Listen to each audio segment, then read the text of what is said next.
বাংলাদেশ ও জিম্বাবুয়ের টি-20 সিরিজে এবার ঘুরে দাঁড়ালো বাংলাদেশ দল। প্রথম ম্যাচে হারের ধাক্কা সামলে একটু আগেই দ্বিতীয় টি-20তে 34 রানের দুর্দান্ত জয় তুলে নিয়েছে টাইগাররা। এই জয়ের ফলে সিরিজ এখন 1-1 সমতায়।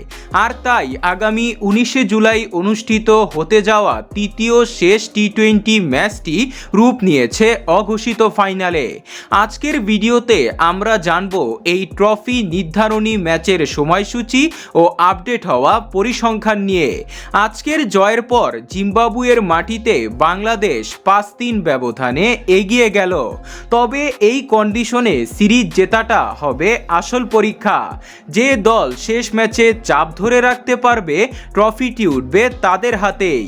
দ্বিতীয় ম্যাচের জয় বাংলাদেশের শিবিরে আত্মবিশ্বাস অনেকটাই বাড়িয়ে দিয়েছে। শেষ ম্যাচেও পাওয়ার প্লের বোলিং এবং মিডল অর্ডারের রান তোলার ধারাবাহিকতা বজায় রাখতে হবে টাইগারদের।